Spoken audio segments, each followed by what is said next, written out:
ang pananampalataya? Sinabi ng Hebreo po, ang pananampalataya ay paniniwala sa mga bagay na hindi nakikita at umaasa na ito ay mangyayari. Ganun po ang pananampalataya. No? Naniniwala sa mga bagay na hindi nakikita at ito ay umaasa na mangyayari. Sa Hebrew word, no, dalawang na Greek lang at saka Hebrew ang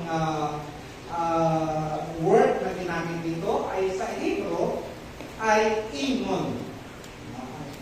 At sa Greek word ay pistis. Ang pananampalataya ay mayroong twofold sense sa Biblia. Number one ay trust, reliance. Makita po natin yan sa Romans chapter 3, verse 3 hanggang 5. Sige nga, basahin mo po. Romans chapter 3, verse 3 hanggang 4. Ano kung mayroon sa kanilang hindi naging tapat? Nawawala ba ang bisa ng katapatan ng Diyos? Hindi. Sapagkat tapat ang Diyos bagamat sinungaling ang bawat tao ayon sa nasusulat, upang kilalanin kang matuwid sa iyong salita at manaig ka kung hahatulan ka na. Rin po ang Diyos. Reliance. No? At ang pangalawa po ay fidelity. Na sa ibang salin po ay trustworthiness. No? Sa Old Testament, no, ang salitang trust ay to believe. Ang salitang to believe po ay 30 times na ginamit po sa lumang tipan. 30 pieces. Basahin ko sa inyo ang John chapter 6 verse 63. 1, 63. Sabi po dito sa John 6:63. Ang Espiritu ang nagbibigay buhay. Hindi ito nagagawa ng laman. Ang mga salitang sinabi ko sa inyo ay Espiritu at buhay. Kita niyo po, sabi ulitin ko po, ang Espiritu ang nagbibigay buhay, hindi ito nagagawa ng laman. Ang mga salitang sinasabi ko sa inyo ay Espiritu at buhay. Napakahalaga po ang sinabi ni Jesus. Si Jesus diyan halos hindi na naintindihan ng marami. Dahil sinabi niya diyan sa talata kung yan, o kainin ninyo ang aking laman, inumin ninyo ang aking dugo. Kapag ikaw ay natural na tao na unawain niyo po ito, sasabihin mo sa iyong natural na pag-iisip, ba si Jesus Christ nagtuturo ng kanilang isip? Pero hindi. Yun ang sagot niya sa verse 65. No? Ang kanyang salita ay Espiritu at buhay. Una, nadadalhin ko po sa inyo. Sabi sa una, ang salita ng Diyos ay buhay na pinagmumulan ng pananampalataya. Romans 10:17. Basahin nga po natin yan sa Tagalog. Romans 10:17. Kaya ang pananampalataya ay bunga ng makikinig at makakapakinig lamang kung may nangangaral tungkol kay Kristo. Pinagpala po ng Diyos pagkabasa ng kanyang salita. Totoo po. Kapag walang nangangaral kay Kristo, walang sisikot na totoong pananampalataya. Lahat ng mga pananampalataya sa mundo pong ito, no, na hindi mula sa salita ng Diyos ay palsipikan. Pastor? No? Kaya mayroong sinabi sa ng iba, no, igalang nyo na lang ang aming pananampalataya. Pero alam natin ang totoong pananampalataya at hindi. Paano natin igalang ang pananampalataya nila? Ang paggalang sa pananampalataya nilang buwat ay pakikiisa. Grabe, Pastor. No? Pero, igalang na lang natin sila bilang tao. Pero ang pananampalataya kailangan dapat ituloy. Kasi kapag mali ang kanilang pananampalataya, ipapahamak po sila dito. Tandaan po natin yan. Sabi nga, faith cometh by hearing and hearing the word of God. Ang pananampalataya ay hindi gawa ng damdamin, kundi pakikinig at pagtanggap ng salita ng Diyos. Kailangan may napakinggan po tayong nangangaral tungkol kay Kristo. At yung pangangaral tungkol kay Kristo, tinanggap po natin. Hindi basta lamang pinakinggan, hindi basta lamang tinanggap, kundi ang pananampalataya na ating pakinggan at tinanggap ay ating pong isinapamumuhay. Pastor, dapat kumpleto. Kasi kapag hindi natin isinapamuhay ang ating pananampalataya na napakinggan, tama ang sinabi ni James. Patay ang pananampalatayang walang gawa. Magkaiba ba sila ni Pablo? Hindi. May bunga ang pananampalataya na dumako sa buhay natin mula nung tayo ay nakapakinig ng pangangaral tungkol kay Kristo. Kapag walang bunga ito, may question sa pananampalataya. Kung walang salita ang pananampalataya, wala salita ng Diyos ang pananampalataya ay mahina. Tandaan po natin yan. Magiging, yung hindi po siya mapagkatiwalaan. Siya po ay mahuyang.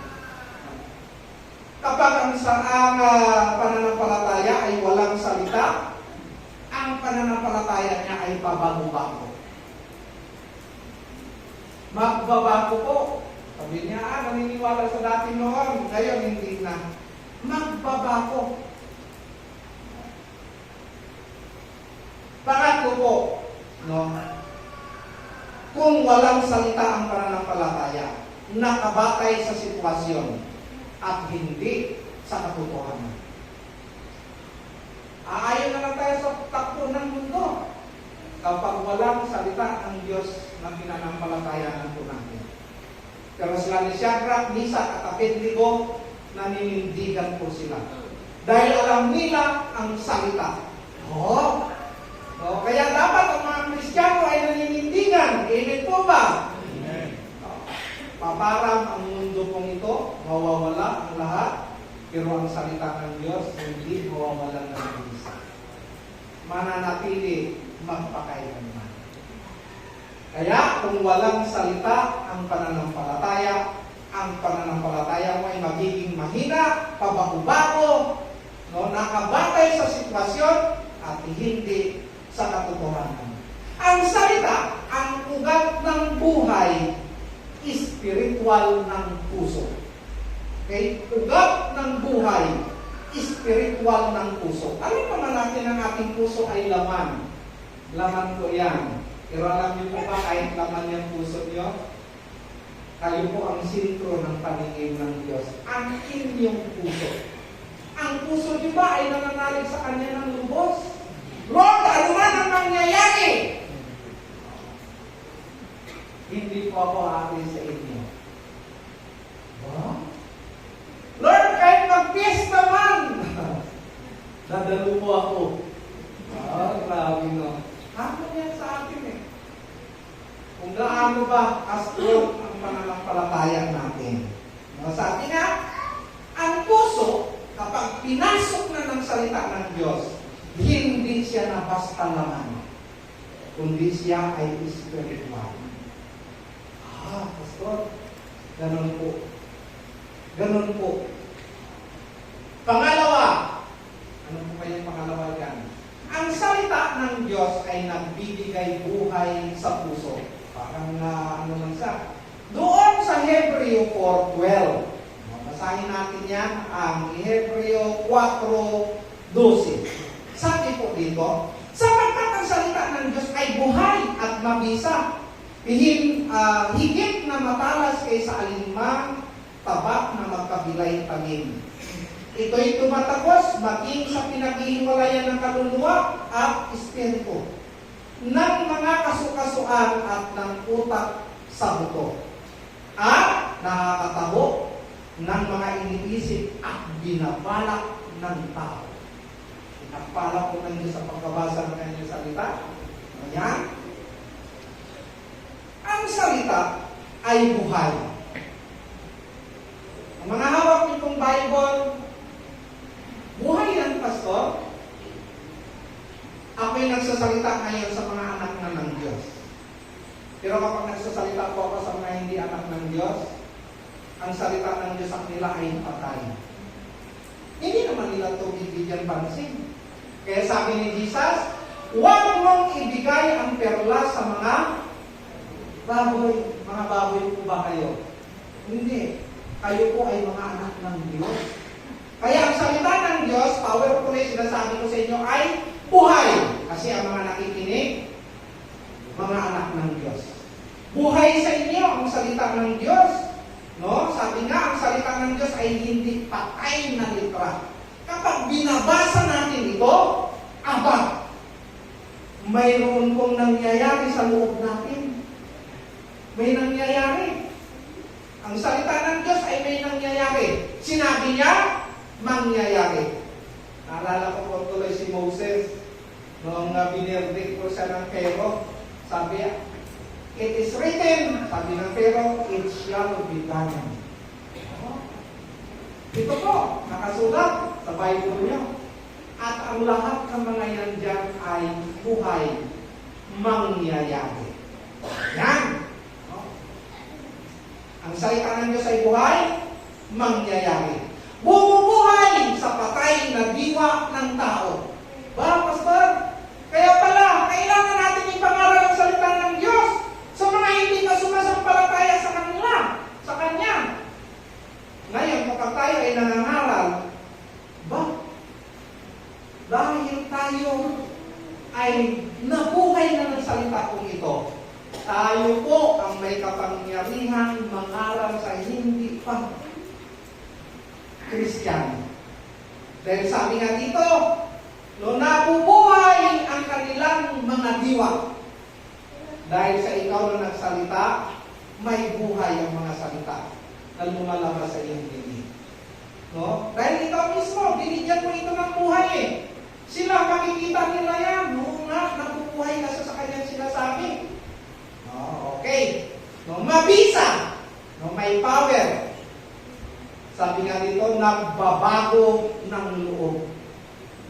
No, kung kayo dati ay napansin nyo, nawala nyo na po yung dati nyong pagkatao, dahil yan sa kapangyarihan ng salita ng Diyos.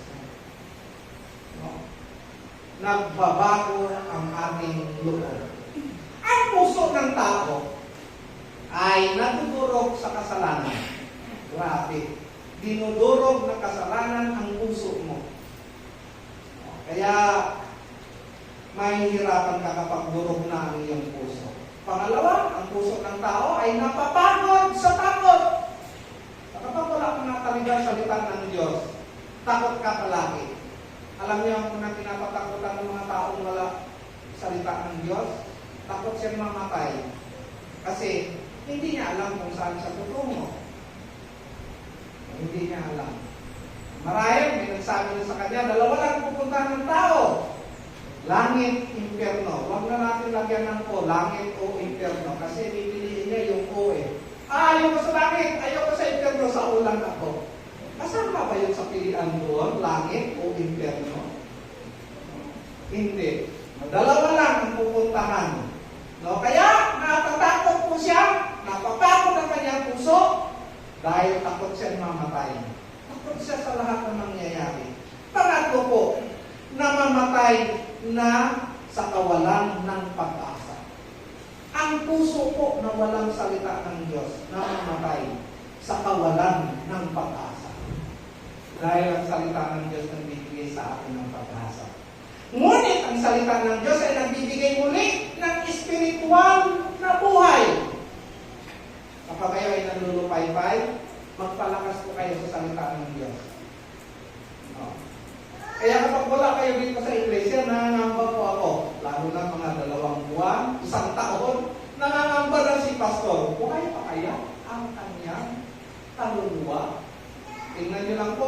Huwag niyo pakainin na yung katawan ng pagkain ng isang taon. Ano na mangyayari? Bababa ang inyong potassium, bababa ang inyong sugar, lahat na babagsak, mamamatay. Kapag wala din po kayo ng salita ng Diyos, mamamatay po kayo.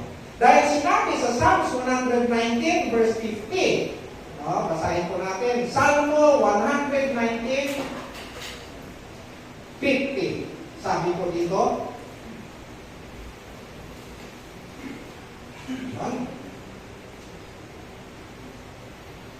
sa gitna ng kahirapan, ang nadama ko ay alin, sapagkat buhay ang natamo ng pangako mo sa akin. Okay? Buhay ang natamo sa pangako mo sa akin. May buhay sa pangako ng Diyos. Alam niyo po ba ang mga salita niyo, napakadami po ng pangako ng Diyos yan. Sa mga Bible niyo, napakarami po ng pangako ng Diyos yan. Kapag nahawakan niyo ang pangako ng Diyos, nabubuhay ang inyong pinanghihinaang kaluluwa. No? Tumatatag. At ang pangatlo, ang salita ng Diyos ay nagdadala ng buhay sa tahanan. Deuteronomy 6 hanggang 7. Yan. Ang mga utos niya itanim ninyo sa inyong puso. Ituro ninyo ito sa inyong mga anak. Pag-aralan ninyo ito sa inyong tahanan. Sa inyong paglalakbay. Sa inyong pagtulog sa gabi. At sa inyong pagbangon sa umaga. Alam niyo po, si Moses, sa tuwing kabangon sa umaga, lahat ng mga pamilya sa Israel, tinitipon niya sa tabernakulo. At doon, sabi niya, bago kayo gumawa, makinig muna kayo ng salita ng Diyos. Ha? Mahalaga po pala sa atin yan. Bago tayo nagmamadali sa paggawa, no? Basahin muna natin ang salita ng Diyos. Kaya diyan, napakahalaga sa tahanan ay may salita ng Diyos bago kumilos ang lahat. Ang tahanan ay hindi sa pera na bubuhay. Wow, pastor? Oo, pastor ha? Contradict yan. Bakit? Nung unang panahon ba may pera? Wala naman nung unang panahon pera. Pero paano ba ang buhay natin na sa pera na lang? Pag walang pera, nanlulupay-pay tayo. Wala tayong sigla. At bugnutin. Ganun po ba kayo pag walang pera? Pag ganun ang buhay nyo, napapansin nyo, ang pera na po ang inyong Diyos. Grabe, pastor. No? Kaya sa pamilya, no? Ang tahanan ay hindi sa pera na bubuhay. Hindi sa disiplina lamang.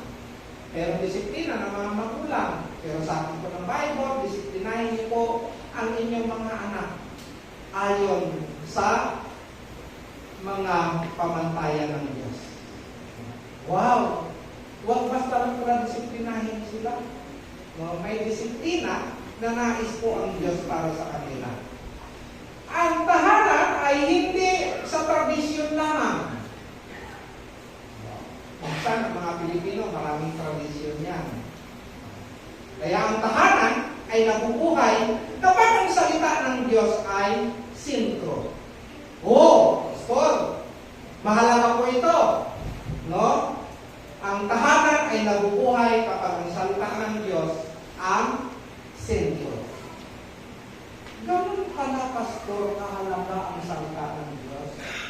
Kanina pa lamang, sinabi ko na sa inyo, kapag walang salita ng Diyos, ang pananampalataya hindi fix. Pabago-bago. Ang pananampalataya mo, hindi mo mapaninindigan kasi magbabago po siya. Pero kapag may salita ka ng Diyos, dako! Kahit anong alok mo sa iyo, maninindigan salita ng Diyos ay nasa tahanan, may direksyon ang mga magulang. Okay, mga magulang. No? Kapag nasa loob ng tahanan ng salita ng Diyos, malinaw ang direksyon na tinatahak ng mga magulang. Kapag ang salita ng Diyos ay nasa tahanan, may pundasyon na matibay ang mga anak. Grabe, Pastor. Mapagkatiwalaan mo sila kung saan na sila pumunta. No? Kasi matibay ang pundasyon, meron sila. Kaya minsan nakakaya kapag mga anak ng pastor nagkakamali. Dahil sa barangay, no? Patawag ka na. No? Pinatawag ka ba sa barangay? Bakit? Bakit yung anak mo? Naku po! Ano ginawa ng aking anak? No? Kaya mga magulang, kayo po ang pinaka-leader sa inyong tahanan. No? Dapat may direksyon po kayo. At ang mga anak nyo ay may matibay na pundasyon. May kapayapaan kahit may pagsubok. Alam naman natin na may pagsubok sa lahat ng pagkakataon. Pero sa tuwing dumarating ang mga pagsubok, dahil tayo ay may salita ng Diyos, no? Mapayapa po tayong kakaharapin ito.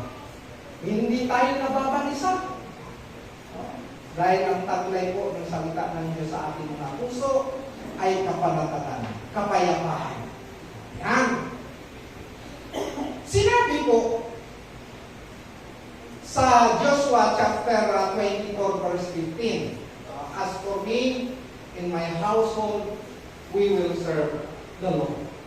Tingnan nyo kung how peaceful meron sa buhay si Joshua.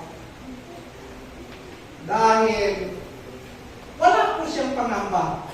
Buong pamilya niya ay na kay Lord. Grabe.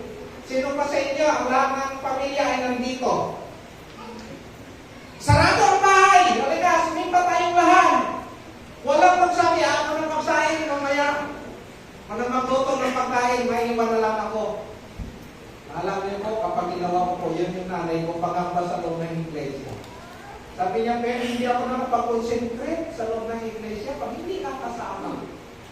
Panatag naman ako na nagsasain ka. Nagluluto ka ng ulam dyan, pero mas panatag ako, anak, kapag nasa loob ka ng iglesia.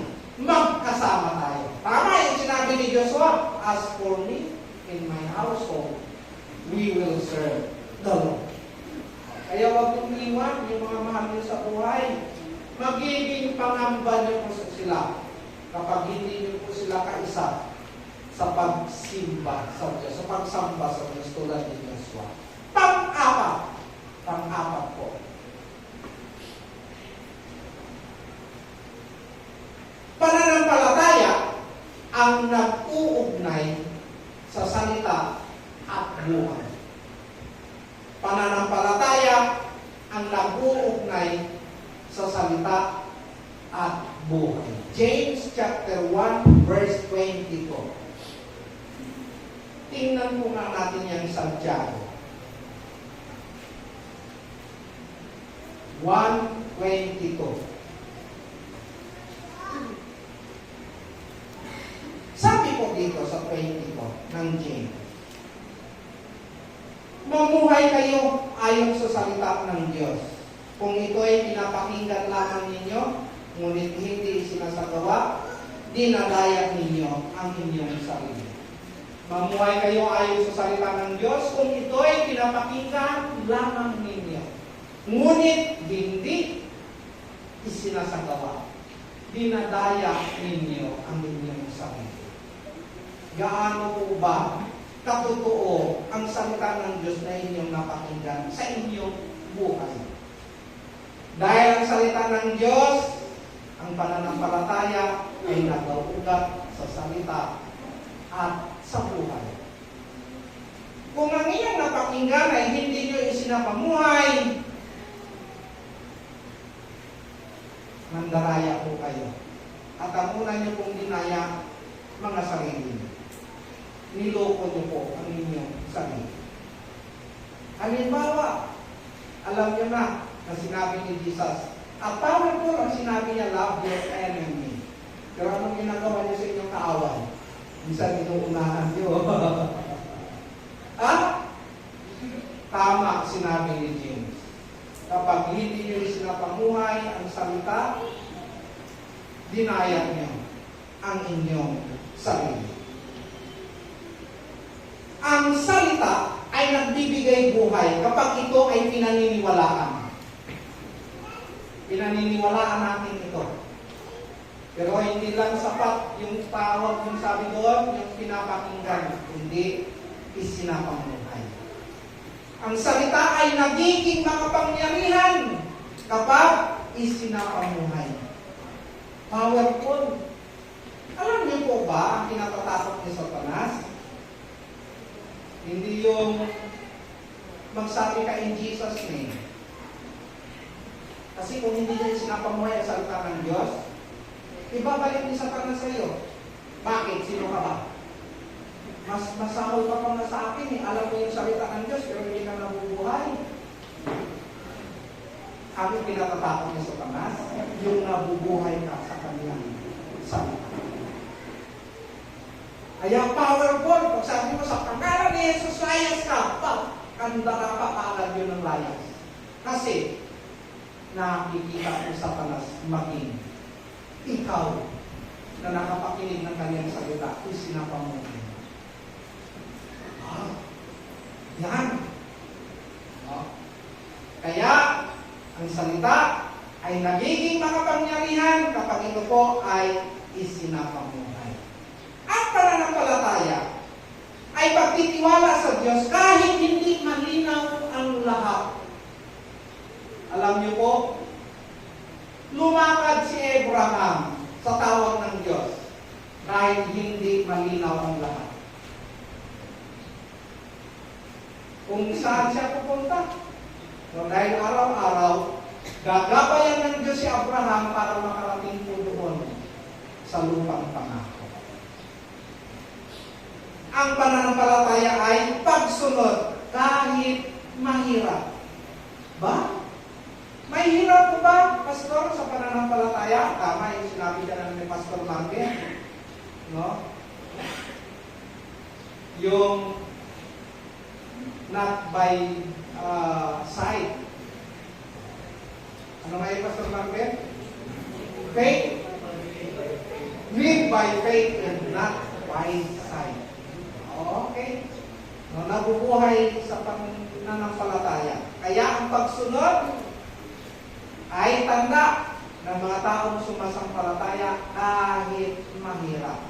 Si Abraham, kaya tinawag po siyang ama ng pananampalataya, sumunod po siya kahit mahirap. Ang pananampalataya ay tulay mula sa salita patungo sa buhay. Ang pananampalataya ay tulay mula sa salita patungo sa buhay. Panghuli na, Christocentric na paglapat. Ilalapat natin ngayon. Ito ang mga natutunan natin. Paano, Pastor? Ito na. So, number 1. Si Jesus, ang buhay na salita. John 1:1. Nang pasimula, mayroon na ang salita. Naroon na ang salita. Ang salita ay kasama ng Diyos. At ang salita ay Diyos. Verse 14. Ngunit, naging tao ang salita at nanirahan sa piling namin. Nakita namin ang kanyang kaluwalhatian, tunay na kanya bilang kaisa-isang anak ng Ama. Siya ay puspos ng kagandahang loob at ng katotohanan. Naging tao ang salita. Tama. Si Jesus ang buhay na salita. Kapag si Jesus ang buhay na salita, kailangan po siya ng buhay. Dahil sinabi niya sa Mateo chapter, kalimutan ko na, yung sabi nga, hindi lang tayo nabubuhay sa tinapay. 4. kundi sa mga salita na namumutawi sa bibig ng Diyos. Marahil tinutukoy din ni Jesus Christ po ang kanyang sarili, na nagsasalita po siya. Kapag tinanggap natin ang salita, tinanggap natin si Jesus. Wow! Kapag tinanggap natin ang salita, tinanggap natin si Jesus, ilalapat natin ito. Kapag si Kristo ay nasa puso, may bagong buhay. Ebidensya, nagbabago ang buhay mo. Kapag ang salita, si Kristo ay nasa iyong puso. Kapag si Kristo ang sentro ng tahanan, may matibay na pundasyon. Ang tahanan hindi basta-basta lulubog. Ang faith o pananampalataya ay hindi likas. Tandaan po yan. Hindi likas po yan sa tao. Sabi nga, ang pananampalataya ay hindi likas. Ito'y biyaya na pinapalago ng salita ng Diyos. Biyaya na pinapalago ng salita ng Diyos. Kaya lalago ang inyong pananampalataya kapag inaalagaan niyo po na matuto, mag-aral ng salita ng Diyos. Ang buhay Kristiyano ay hindi umiikot sa problema. Meron na ba sa inyo lumubog sa problema? Ang buhay Kristiyano ay hindi umiikot sa problema, kundi sa pangako ng Diyos, sa Kanyang mga salita. Kapag kayo ay napansin nyo na kapag ang buhay nyo ay pinuputakti na ng problema at dahan-dahan po kayo lumulubog, hindi ka na nakikita ang Diyos. Sabi nga, mas malaki ang Diyos sa problema na ating kinakaharap. Kapag lumaki na ang problema niyang kinakaharap at lumiliit na ang Diyos, hindi nyo na siya nakikita.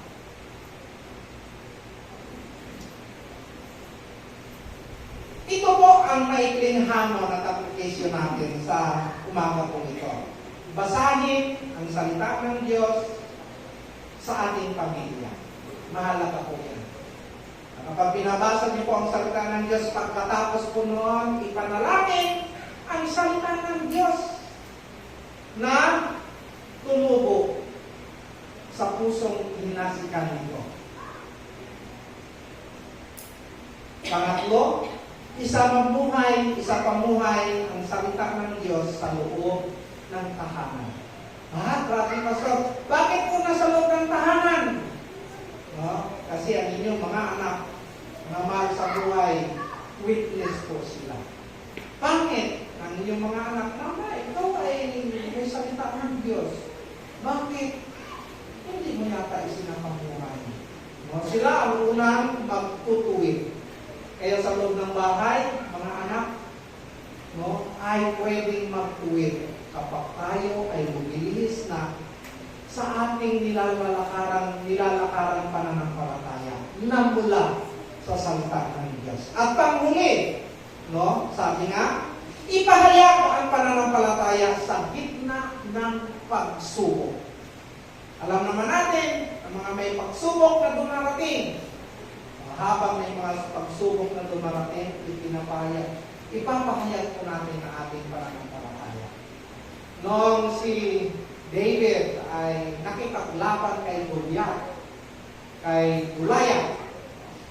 sinasaulo niya po yung sinulat niya na Psalms 23. Even though I walk through the valley of the shadow of death, I will fear no evil.